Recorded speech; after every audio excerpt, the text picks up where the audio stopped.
আজকে আমার এই ফার্স্ট ব্লগ। এটা হচ্ছে আমার প্রথম ব্লগ। আজ থেকে আমি শুরু করলাম ব্লগ করতে। জানি না আমার ভিডিও কে কোথায় থেকে দেখছে, যে যেখান থেকে দেখুক না কেন সবাই আমাদের ভিডিওটা একটু দেখবেন এবং লাইক করবেন, কমেন্ট করবেন, শেয়ার করবেন এবং জানাবেন যে কে কোথায় থেকে দেখছে। তো আজকে আগে আমি নিজের পরিচয়টা দিয়ে দিই। আমার নাম হচ্ছে রাহুল। আমি মালদা জেলার মথুরাপুর গ্রাম থেকে বিলং করি। আর আমি এখন আছি কলকাতায় হাজিরিতে। আমি কাজের সূত্রে এখানে আছি বিগত 10 দিন ধরে। আমি যেদিন থেকে এখানে এসেছি দেখছি এখানে পরিবেশটা খুব এক ভালো পরিবেশ। এখানকার পরিবেশটা মানে খুবই ভালো। যাকে গ্রাম্য এলাকা আছে, এখানে আমি থাকি। আপনাদেরকে দেখাই যেখানে আমি থাকি। তো এই হচ্ছে পুরো এলাকাটা যেখানে আমি থাকি।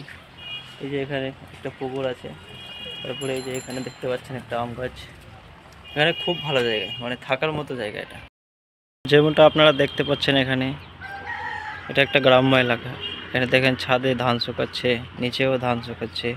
মানে এখানে ধান চাষ হয় আর আলু চাষ হয়। ধান চাষের সিজনটা শেষ হয়ে গেছে, ধান কেটে জমি থেকে তারপরে ওই যে শুকাচ্ছে এখানে। আর আলুর জন্য যে প্রস্তুতি, জমিটা প্রস্তুত করছে, এই যে ওখানে আপনারা দেখতে পাচ্ছেন, এই যে সব পুরো মাঠটা ফাঁকা, ওখানে আলু চাষ হবে। এখন শুরু হয়ে গেছে আলু চাষ করা। তো এই হচ্ছে পুরো এলাকা, এখানে আমি থাকছি।